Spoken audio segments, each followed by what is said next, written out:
제가 청년들과 오늘 나누고 싶은 포인트는 우리의 삶에서 늘 가해자를 만나게 되는데 내 마음에 깊은 상처를 주고 또 그 상처가 나로 하여금 힘있게 일어서지 못하게 하는 그런 가해자들이 늘 있게 마련이잖아요. 가깝게는 부모님일 수도 있고 가족일 수도 있고 친구일 수도 있고 원근각처의 가해자들이 많은데, 물론 이 세상에는 가해자보다는 피해자가 훨씬 많아요. 본인이 가해자라고 생각하지 않기 때문에 피해자가 훨씬 많죠. 그래서 가해자는 드물고, 또 가해자보다 피해자가 훨씬 많은 이유는 상처의 속성 때문인 것 같아요. 상처의 속성 혹은 상처에 대한 우리의 태도의 속성과 관련이 있는 것 같아요. 이건 제 이야기가 아니라 옛날에 아마 여러분과도 나눴던 기억이 나는데, 돌아가신 하용조 목사님이 그런 얘기를 했는데, 우리에게는 상처를 굉장히 좋아하는 속성이 있다, 이런 얘기를 한 기억이 나요. 아마 여러분들에게도 한번 나눴을 것 같은데, 상처를 좋아해요, 우리는. 그래서 누가 상처를 주면 굉장히 잘 받아요. 그렇죠? 그래서 안 받으면 되는데 상처를 잘 받죠. 그리고 기꺼이 받고, 그리고 상처를 주려고 하기만 해도 받아. 상처를 아직 주지 않았는데 주기 전에 받는 습관이 우리들에게 있어요. 그리고 상처를 주야로 묵상하기 때문에 사실은 가해자보다도 피해자가 훨씬 많게 되어 있어요. 근데 어쨌거나 우리들의 삶에서 내가 가해자라고 느낄 때 가해자를 딛고 일어서는 법, 이 뭘까?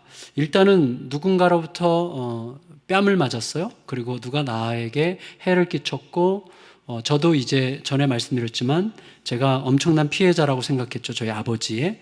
그래서 그 피해자에 대한 몇 가지 반응이 있어요. 오늘 아침 어제 큐티 간증을 보니까 아버지가 엄마를 하도 패가지고 내가 컸을 때 아버지를 때렸다, 뭐 이런 간증이 있더라고요. 어제 큐티 간증인가? 큐티인 책에. 근데 가해자에 대한, 적어도 피해자라고 생각하는 내가 대응할 수 있는 것은 대체로 세 가지예요. 첫째는 칼을 드는 거죠. 칼. 그래서 제가 아버지에 대해서 분노를 쏟아낸 것도 칼을 든 거죠. 그래서 칼을 들었을 때 이길 수 있는가? 라고 질문할 때 성경은 아주 명백하게 이길 수 없다라고 이야기하죠. 레위기 24장에 보면 하나님께서 이런 말씀하셨어요. 눈에는 이, 이에는 이. 눈에는 눈으로 갚고 이에는 이로 갚아라. 이렇게 말씀하셨어요. 그 당시에 떠돌던 함무라비 법전에도 이제 그대로 있는 말씀이죠. 눈에는 눈으로 갚고 이에는 이로 갚으라. 이거는 보복의 정당성을 변호한 내용이 아니에요, 여러분. 보복의 정당성을 보장해 준 내용이 아니라 보복의 과도함을 억제하는 내용이에요. 그래서 우리는 눈 한 대 맞으면 상대의 눈을 뽑죠. 그리고 우리 아구통을 한 대 맞으면 상대에게 틀니를 해주죠. 근데 그게 우리들이에요. 그래서 눈으로 피해를 받았으면 눈에 해당하는 것을 하게 함으로써 과도한 복수의 그 욕망을 억제하는 말씀이지, 그것이 우리의 복수를 변호하고 옹호하고 조장하는 말씀은 절대로 안 해요. 그것도 하나님의 궁극적인 뜻은 아니죠. 우리들의 연약함 때문에. 그래서 모세가 이혼 증서를 쓰라 그랬는데 이혼해도 됩니까? 이렇게 얘기할 때 예수님께서 뭐라고 그랬어요? 너네 악함 때문에 그렇게 얘기한 거지, 이렇게 얘기하셨죠. 이혼 증서를 써주라, 그 말은 이혼을 합당하게 합법화시키고 이혼해도 된다는 이혼의 정당성을 부여한 게 아니라, 너의 악함 때문에 어쩔 수 없이 이혼하려면 번거롭게 이혼 증서를 써서 줘야만 이혼을 할 수 있게끔 함으로써 이혼을 억제하려는 하나님의 규칙이지, 이혼을 보장하고 이혼을 조장하는 법칙이 아닌 거예요. 많은 경우에 우리들은 어떤 규칙을 나에게 유리하도록 그렇게 사용하는 아주 악한 죄인들이기 때문에 이제 그런 말씀이 있는 거죠. 근데 어쨌거나 우리들의 그런 성향 때문에 우리는 상대에게 뺨을 맞았으면 칼을 든단 말이에요. 굉장히 다양한 칼이 있죠. 뒤에서 씹고 다니는 것도 칼이죠. 일종의 칼. 그래서 폐를 갈라가지고 완전히 그걸 왕따시킨다든지 이런 것도 칼이죠. 굉장히 다양한 종류의 칼이 있어요. 저는 이제 지난 목요일 날 우리 교육자 수련회 때 단체로 기생충을 봤는데, 뭐 생각할 게 굉장히 많죠. 보통은 우리가 그런 영화를 볼 때, 자칫하면 속을 가능성이 많은데, 일단은 봉준호에 대한 존경심과 그 다음에 약자에 대한 동정심과 작품성에 대한 어떤 긍정으로 인해서 그 안에서 우리가 너무 쉽게 단순하게, 제대로 보지 못하게 하는 어떤 경향이 있을 것 같아요. 또 우리가 그것을 제대로 본다고 하는 것은 참 불가능하죠. 워낙 관점이 다양한 거기 때문에. 저는 개인적으로 마지막에 이제 송강호가 칼을 들잖아요. 그 주인공 그 이선균이 계속 이제 냄새 가지고 왜 귀를 막았어? 어쩌고? 안 봤다고? 괜찮아. 이성균이 죽었어. 근데 이성균을 칼로 찔렀잖아요. 그래서 이성균이 그 전부터 계속 냄새난다. 이제 그게 이제 자극을 한 건데, 그러니까 우리는 그런 존재죠. 그러니까 냄새난다고 해서 내 자존감을 무너뜨리면 상대는 죽어야 되는 거예요. 근데 그거를 우리가 예술성이라든지 어떤 약자에 대한 긍휼을 가지고 이해할 수 있다라고 쉽게 생각하는 거는, 저는 그런 의미에서 송강호를 정죄하는 건 아니에요. 저는 죄는 죄예요. 그리고 이건 심각한 문제일 수 있는 거죠. 근데 그게 우리 안에서는 보편적인 것을 그냥 보여준 거지, 그래서 그를 굳이 동정할 필요는 없어요. 전에도 그런 말씀 드렸지만, 하나님은 약함이 힘이 될 수 있다는 사실을 아셨어요. 약함이 힘이 될 수 있어요. 그래서 가난한 자라고 해서 법정에서 그를 두둔하지 말아라 그랬어요. 법정에서는 정당하게 재판을 받고 도와줘라, 이런 식의 말씀을 하시는 거죠. 그러니까 우리 약함도 무기가 될 수 있는 거란 말이죠. 어쨌거나 우리들의 내면의 그 속성은 굉장히 많은 요소들에 의해서 무언가를 곡해하고 왜곡할 가능성이 굉장히 많다는 것이죠. 그래서 칼을 든다고 할 때는, 상대가 나를 뺨 때려서 내가 칼을 들었어. 그러면 상대방은 도끼 들죠. 이건 뭐 악순환이 계속되는 거고, 그게 세계의 역사고, 복수의 복수가 이어지는 게 세상의 역사죠. 그러니까 여러분, 우리 속에서도 누군가가 나를 어떻게 했다 그러면 복수의 영이 살아나거든요. 복수의 영은 상처를 먹고 살죠. 그래서 상처를 받으면 복수에 이제 사로잡히게 되는 것이죠. 그래서 여러분, 칼을 드는 것은 절대로 답이 아니에요. 그래서 세상은 뺨 때린 자에게 칼을 드는 방식으로 계속 망해가고 있고 무너지고 있고, 우리들의 가정도 그래서 무너지는 거죠. 가정도. 그래서 엄마가 아버지한테 지나치게 학대를 받을 때, 때로는 엄마가 아버지한테 엄청나게 대들기를 기대할 때도 있어요. 근데 그 엄마가 한 번쯤은 대들어도 괜찮죠. 그건 봐줘야 되는데, 그럼에도 계속해서 대들어서 이제 너 죽고 나 죽자 이렇게 가면 이제 이제 마지막 이제 파국이 되는 거잖아요. 그런 일들이 이제 굉장히 많은 거죠. 사실 쉬운 일은 아니에요. 두 번째로, 삶에서 가해자를 딛고 일어서는 길에 하나는 참는 거죠. 꾹 참는다. 근데 꾹 참는 걸로도 절대로 이길 수 없어요. 참는다는 것은 다른 방식의 공격이거든요. 누가 나를 공격했어요? 우리 연약한 죄인이요? 그래서 그것에 대해서 나는 반응할 수밖에 없어요. 반응할 수 없고, 내가 꾹 참는다고 한다면 그건 무슨 뜻이죠? 반응할 수밖에 없는데 반응하지 않으려고 하면 그 반응은 결국은 나를 향하게 되어 있어요. 그래서 나에게 복수하는 거죠. 나를 공격하죠. 꾹 참는다는 것은 결국 나를 죽인다는 뜻이죠. 나를 죽여가죠. 그래서 자살하거나 아니면 병이 들거나. 제가 우리 교회 이 땅이 저기 영등포에 있는 한 통합측 교회의 묘지였는데, 그 목사님 제가 굉장히 존경했고, 저보다 한 살 많고, 그러니까 아직 젊죠. 한 살 많은 분이고 아직 창창한 분이신데, 그리고 저희 교회 이 땅을 팔 때 굉장히 건강하셨는데 얼마 전에 들었어요. 작년에 돌아가셨다고. 깜짝 놀랐어요. 왜 그러냐 그랬더니, 그 교회가 건축을 하다가 병이 드셔가지고 돌아가셨다고 그러더라고요. 그래서 굉장히 제 마음이 굉장히 무거웠어요. 이 목사님도 특징이 이제 견디는 스타일이거든요. 견디고 참고 이렇게 하는데, 견디고 참는다는 건 결국은 나를 공격하게 되어 있어요. 나를.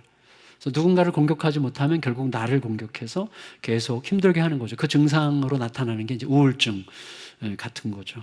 다른 데서 터지게 되어 있어요. 사이코패스들은 대체로 어릴 때 심각한 가해를 입은 자들이죠. 어릴 때 심각한 가해를 입었지만 그 가해가 사실은 제대로 표출되지 않은 거죠. 어디선가 건강한 방식으로 표출되지 않고 여기서 꾹꾹꾹꾹 눌러져 있다가 그것이 어느 날 나를 그렇게 바꾸는 거죠. 그래서 감당할 수 없는 가해자가 되는 그런 식의 성향이 생기게 되는 것이죠. 그래서 뺨 맞았을 때 가해자를 딛고 일어서는 법에서 첫째, 칼을 드는 것은 절대로 해법이 아니고, 둘째, 꾹 참는 것도 절대로 해법이 아니죠. 예수님의 해법은 뭐죠? 뺨을 맞았으면 다른 뺨을 대는 거죠. 굉장히 적극적인 행동이죠. 진짜로 적극적인 행동이에요. 그리고 이거는 생각할수록 어마어마한 신비가 있는 거예요. 누가 나에게 뺨을 때렸을 때 칼을 들어도 안 되고, 그리고 꾹 참아도 안 되고, 굉장히 적극적인 행동으로 다른 뺨을 대는 거죠. 공감하기 싫어요. 우리가 이해하기 싫고 공감하기 싫고 미친 짓이라고 생각하고 싶고, 그리고 그런 일이 내게 오지 않기를 갈망하게 됩니다. 근데 그 전제가 좀 있어요. 전제가 누가 나를 뺨을 때렸는데 내가 다른 뺨을 들이댄다고 할 때 이런 거랑은 다른 거예요. 죽여! 이런 거랑 좀 다른 거예요. 그래, 날 차라리 죽여라! 자, 더 때려봐, 더 때려봐. 이거랑 좀 다른 거예요. 예, 그거는 칼이죠. 일종의 칼이죠. 그래서 다른 뺨을 댄다는 거는 굉장히 다른 문제이죠. 첫째는 뭐냐면, 다른 뺨을 댄다는 것은 상대에 대한 보복의 방식이라면 다른 뺨을 대는 건 칼을 드는 거랑 똑같은 거고, 또 뺨을 들이대는 것은 그게 상대방에게 굴종하는 거라면 그거는 꾹 참는 거랑 똑같은 거죠. 뺨을 대는 건 굉장히 적극적이고 밝은 행동이에요. 그게 적극적이고 밝고 어떻게 보면 명랑한 행동이죠. 그러니까 상대를 압도하는 행동이죠. 고요히 뺨을 대는 거죠. 마치 초대교회 성도님들이 크리스찬들을 잡아다 죽이려고 할 때 기꺼이 잡혀서 죽는, 그리고 그 안에서는 평화를 잃지 않는 그거죠. 그래서 거기에는 몇 가지 전제가 있는데, 첫째는 뭐냐면 가해자도 피해자였음을 인정하는 거예요. 가해자도 피해자였음을 인정하는 거죠. 사실은 요셉 이야기인데, 요셉이 형들에게 기회를 계속 주고 형들과 화해하려고 하는 이유는 뭐죠? 형들이 나를 죽이려다가 나를 애굽의 노예로 팔아버린 가해자지만 사실은 형들은 그 전에 이미 피해자였죠. 왜냐하면 내가 아버지의 사랑을 독차지하는 바람에 형들에게 마땅히 돌아가야 될 아버지의 사랑으로부터 배제된 피해자들이었기 때문에 가해자도 사실은 피해자였다는 사실을 인식 속에서만 뺨을 맞았을 때 다른 뺨도 돌려댈 수 있는 거죠. 동시에 내가 피해자이지만 피해자인 나도 사실은 그가 나에게 가해할 수 있도록 만든 가해자일 수 있었다는 사실을 내가 인식할 때 비로소 굉장히 적극적으로 밝게 명랑하게, 그리고 어떻게 보면 적극적으로 다른 뺨을 돌려대는 힘을 부여받게 될 수 있는 거죠. 사실 우리들 중에 어느 누구도 하나님 앞에서 가해자가 아닌 자는 없죠. 우리가 평생 도덕적으로 깨끗하고 맑게 살아왔다고 할지라도 예수 그리스도의 은혜를 깨달아가면 깨달아갈수록 내가 얼마나 혹독한 가해자였는가 하는 것을 깨닫죠. 그 대표적인 케이스가 바울이었죠. 바울은 사실은 도덕적으로 흠이 없게 살았다고 했어요. 근데 그의 고백은 진짜일 거예요. 그의 성격상 도덕적으로 흠이 없고 율법이 흠이 없게 살려고 몸부림했고 거의 지켰을 것 같아요. 그렇지만 그가 예수 그리스도의 은혜의 빛, 거룩의 빛 앞에 딱 섰을 때 내가 얼마나 은밀하게 나의 의로움을 우상 숭배한, 내가 옳다는 것을 증명하려고 한, 그래서 그렇게 함으로써 옳지 않은 삶을 살 수밖에 없는 사람들에게 얼마나 심각한 자책감을 일으키는 가해자였던가 하는 것을 알 수 있는 거죠. 여러분, 우리가 식당에서 웃고 떠들고 막 즐겁게 얘기할 때 그건 전혀 잘못하는 게 아닙니다. 그러나 내 옆에 굉장히 힘들어 보이는 누군가가 있음에도 불구하고 전혀 그를 의식하지 않고 그렇게 깔깔거리면서 웃을 때는 나도 모르게 가해자가 될 수 있는 거죠. 내가 내 돈 쓰는 게 무슨 잘못이에요? 잘못이 아니에요. 그러나 누군가가 내 옆에서 굶주리고 있는데 그 앞에서 내 돈을 펑펑 쓰는 것은 가해자가 될 수 있는 거죠. 그건 언제 깨달아요? 하나님의 의로우심 앞에 설 때에 깨닫게 되는 것이죠. 여러분, 우리는 어떤 하지 말라고 한 것을 함으로써 잘못을 하는 것뿐만 아니라 하라고 하신 것을 하지 않음으로써 잘못하는 거예요. 하나님께서 그런데 하지 말라고 하신 것보다는 하라고 한 게 훨씬 더 크고 위대하고 본질적인 거죠. 그게 뭐예요? 사랑하라.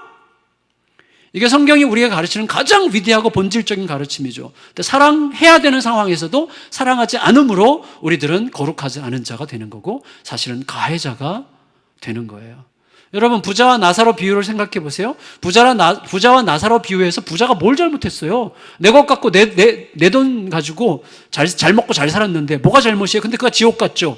그가 왜 지옥 갔을 때 그가 지옥에 갈 수밖에 없는 것을 그는 증거했어요, 스스로. 어떻게요? 나를 천국으로 보내주세요라고 얘기하지 않아요.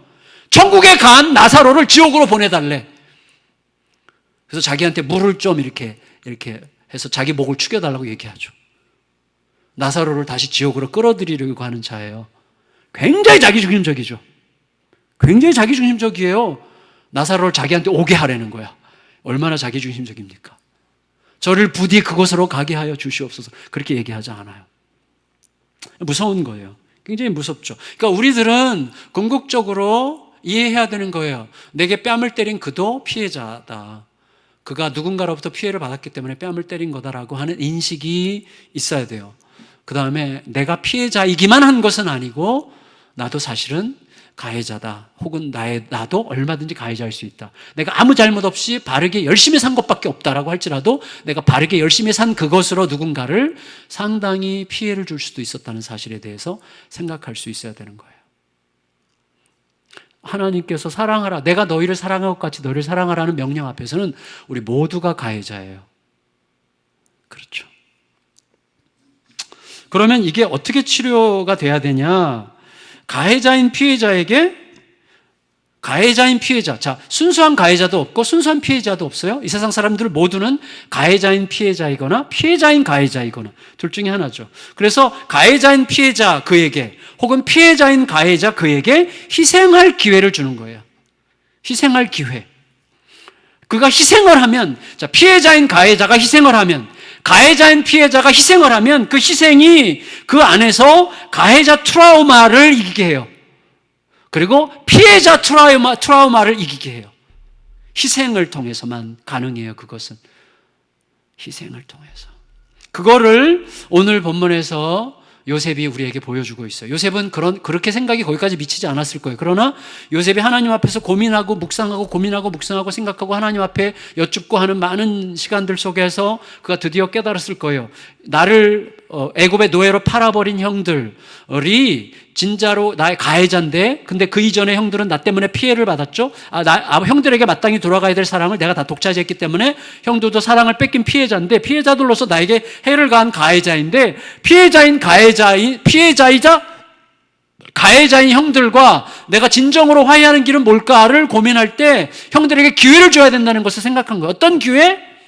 형들이 피해자인 가해자로서 자기들이 저질렀던 것을 자기가 스스로 희생의 방식으로 갚도록 하는 기회를 주려고 한 거예요. 그래서 어떻게 했어요? 과거에 아버지의 사랑을 독점했던 요셉을 애굽의 노예로 팔아버렸던 형들이 지금 아버지의 사랑을 독점하고 있는 베냐민을 팔아버리는 대신에 베냐민을 위해서 희생할 수 있는 기회를 줌으로써 형들을 치유하고 싶었던 거죠. 그래서 어떻게 해요? 오늘 본문에 보면 요셉이 굳이 베냐민을 도둑놈으로 몰아가지고 베냐민을 억류하고 볼모로 잡죠. 그래서 베냐민만 여기 남겨놓고 전부 다 집으로 가라고 얘기하죠, 형들한테. 물론 이때는 형이 아니죠. 그냥 이 하비루들한테, 비천한 가난한 놈들한테 너희들은 다 가! 동생만 남겨놔, 이렇게 얘기하죠. 그때 이 형들이 과연 과거에 아버지의 사랑을 독점함으로 자기들을 소외시켰던 요셉을 버렸던 그 형들이 지금 아버지의 사랑을 독차지함으로 자기들을 소외시키는 베냐민도 똑같이 버리고 자기 아버지 집으로 갈 건지, 아니면 베냐민과 함께 여기에 머물러 있을 건지를 선택할 수 있는 기로에 서게 하는 거예요.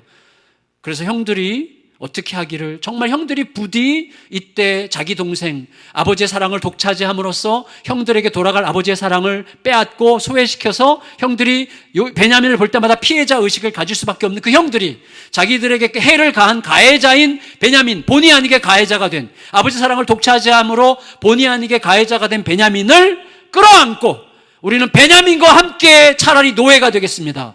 이 베냐민을 여기 버려두고 가지 않고 우리 베냐민과 함께 노예가 되겠습니다라고 하는 결단을 할 수 있다면 형들은 진짜로 치유되는 거예요. 요셉이 위로받기 전에 형들이 먼저 치유돼요. 자기들이 행했던, 과거에 요셉에게 행했던 그 가해자 트라우마에서 벗어나 본인들이 자기들의 연약함을 딛고 일어설 수 있는 기회를 얻게 되는 거고, 요셉이 그 기회를 형들에게 줬어요. 근데 형들이 그렇게 하기로 결정했어요. 너무나 감사하게도. 아까 우리가 읽었던 것처럼 유다가 어떻게 합니까? 요셉이 애굽의 총리로서 베냐민만 남겨두고 다 가라고 그랬는데 유다가 우리는 못 갑니다. 차라리 여기서 같이 노예가 되겠습니다. 혹은 베냐민만 여기 있어야 된다면 부디 베냐민을 보내서 우리 아버지가 베냐민 없이 돌아오는 우리를 보고 죽음을 당하지 않도록 나를 차라리 여기 영류시키고 내가 당신의 영원한 종이 되겠습니다. 나를 대신 사로잡으시고 우리 동생 베냐민은 보내주십시오 라고 이야기함으로써 사실은 요셉을 치유하기 전에 자기가 치료받는 거예요. 형들이 치료받는 거예요. 그런 방식으로 이겨내는 거죠. 그게 뺨을 대는 거예요. 뺨 때린 자에게 뺨을 댐으로 함께 이기는 거죠.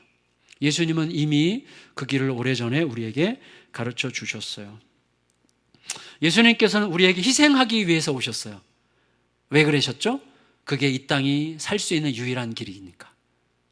그래서 예수님은 희생하기 위해서 오셨고, 죽기 위해서 오셨고, 그리고 우리에게 나를 따르라 하셨죠. 다시 말해 너희도 죽어라 그 말을 했죠.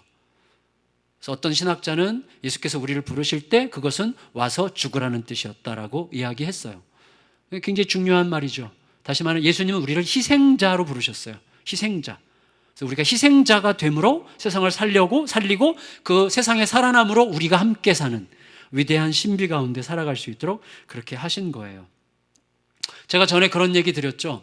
제 친구, 제가 참 안산 동산교회 부목사로 있을 때 제가 굉장히 경쟁심을 느꼈던 친구가 있어요. 그래서 제가 쪼잔한 사람이었어요.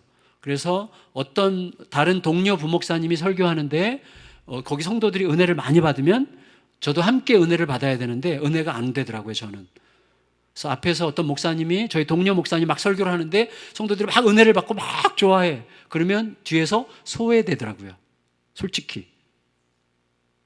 여러분 옆에서 여러분 동료가 여기 나왔는데 제가 그 동료를 엄청나게 칭찬해 주면 여러분 앉아서 내 동료를 저렇게 칭찬해 주시다니 저 너무너무 행복하다 그러겠어요? 아니면 그러겠어요?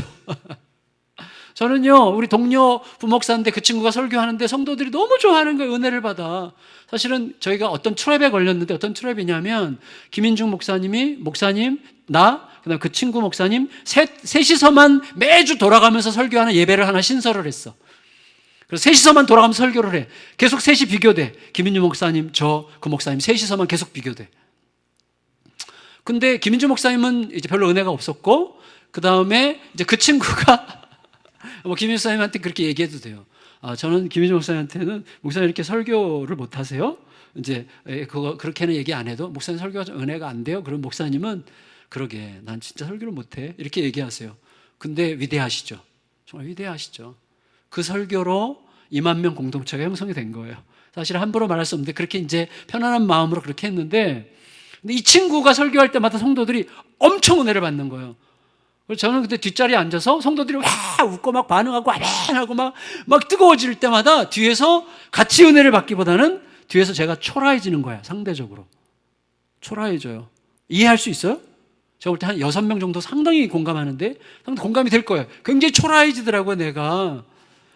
야, 이래서는 내가 목회를 못하겠다. 왜냐하면 다음번에 이 친구가 은혜를 끼친 것보다 더 끼쳐야 된다는 강박관념 때문에 설교 준비하는 게 너무 피곤해. 너무 피곤하는 거예요. 야, 이건 지옥이다.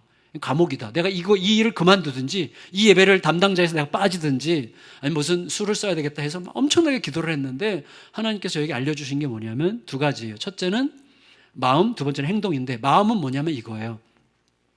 내가 너에게 준 사랑이 그렇게 초라하니? 이거였어요. 내가 너를 위해서 준 사랑이 그 정도밖에 안 돼? 너보다 좀 더 설교를 은혜롭게 하는 친구가 설교를 해서 성도들이 은혜를 받으면 너는 질투심을 느껴야 될 만큼 내 사랑이 그렇게 보잘것없느냐? 이 말씀이었어요. 그 말씀이 저를 설득했고, 그래서 그 말씀이 나에게 가르쳐준 게 뭐냐면 그 친구를 내가 사랑하고 존경할 수밖에 없는 이유를 제 수첩에 적기 시작했어요. 내가 그 친구를 사랑하고 존경할 수밖에 없는 이유 10가지를 적었어요. 그리고 진짜 그때부터 한 6개월 정도를 매일 그걸 읽었어요. 아침에 일어나서 매일 그걸 읽었어요. 내가 이 친구를 사랑하고 존경할 수밖에 없는 이유 1, 2, 3 쫙 읽었어요. 기도해요. 그 친구를 위해서 날마다. 그 친구를 위해서 날마다 기도를 했어요. 네, 놀랍게도 6개월쯤 지났는데 어느 날 내가 함께 앉아서 성도들과 함께 웃고 은혜를 받고 있더라고요. 내가. 그때 내가 울었어요. 그 설교가 은혜로 와서 운 게 아니라 그 은혜를 받고 있는 내가 너무 감격스러워서 울었어요. 와, 이게 되는 거구나.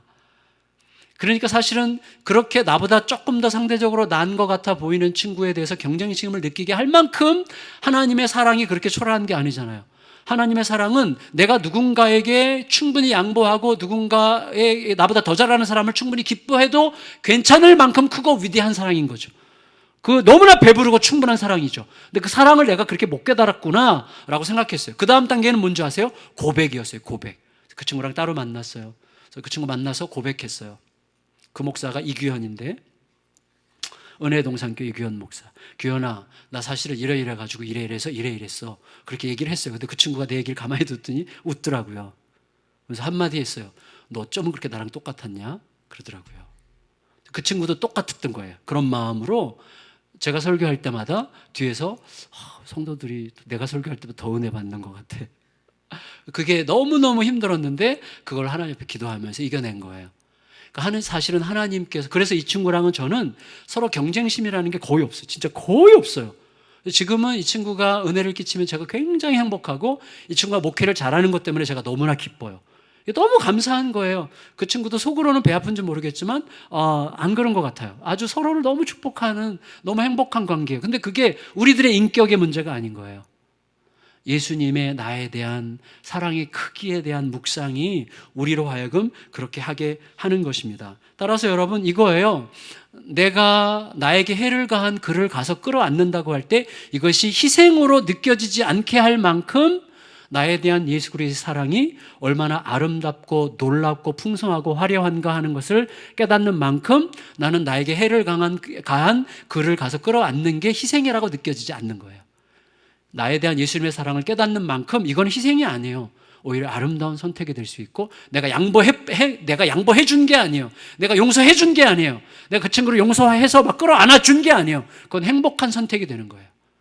그만큼 예수님의 사랑이 고상하고 아름답고 치열하도록 풍성한 거예요.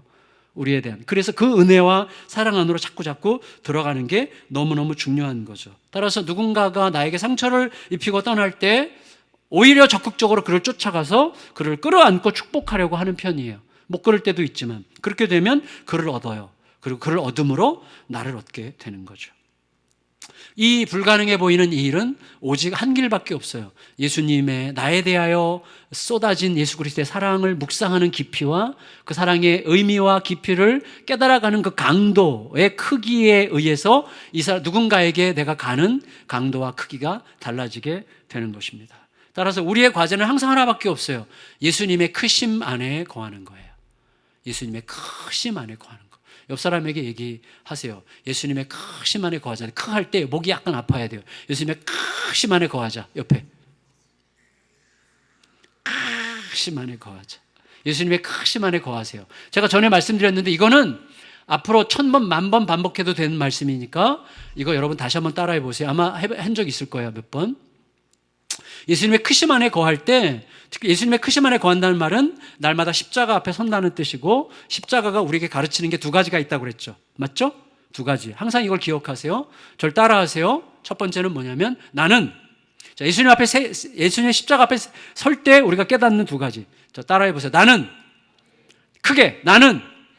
내가 생각하는 것보다 훨씬 나쁜 놈이다. 자매들은 다르게 얘기해도 돼. 다시, 나는 내가 생각하는 것보다 훨씬 나쁜 놈이다. 얼마만큼 나빠요, 우리는? 예수님께서 십자가에서 죽으실 만큼. 하나님의 아들이 십자가에서 죽으시지 않으면 안 될 만큼 나쁜 놈이에요. 그러니 이제부터는 뒤에서 누가 내 욕하고 다니면 찾아가세요. 찾아가서 야! 이러지 말고 너 나를 좀 아는구나. 이렇게 얘기해 주세요. 그리고 한마디 더 해야 돼요. 근데 솔직히 나 너가 알고 있는 것보다 훨씬 더 나쁜 놈이야. 몰랐지? 예수님께서 십자가에서 죽으실 만큼 나쁜 놈이야. 다시 나는 내가 생각하는 것보다 훨씬 나쁜 놈이다. 얼만큼? 예수님께서 십자가에서 죽으셔야 될 만큼. 근데 예수님의 십자가는 우리에게 또 하나를 가르쳐줘요. 생각해 보세요. 따라해 보세요. 나는 내가 생각하는 것보다 훨씬 위대한 사랑을 받았다. 얼마만큼? 예수께서 십자가에서 죽으실 만큼. 하나님의 아들이 십자가에서 죽으실 만큼 위대한 사랑을 받았어요. 그래서 그 사랑으로 우리는 용서할 수 있고 그 사랑으로 품을 수 있는 거예요. 그리고 내가 얼마나 나쁜 놈인지를 가르쳐주는 십자가 때문에 다른 사람 앞에 뻐기지 않아도 돼요. 잘난 척하지 않아도 돼요. 나보다 훨씬 연약해 보이는 사람을 예수님의 사랑받는 사람으로 받아들일 수 있고 너무 잘나가지고 나에게 열등감을 일으키는 사람을 죄인으로 볼 수 있는 힘이 생기는 거예요. 그래서 우리는 자유와 부요함 안에 거하게 되는 거예요. 아멘?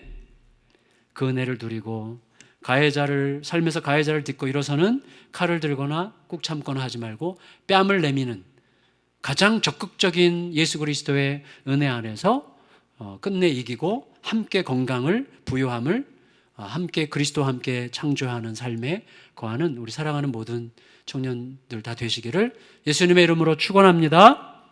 아멘. 하나님 은혜를 감사드립니다.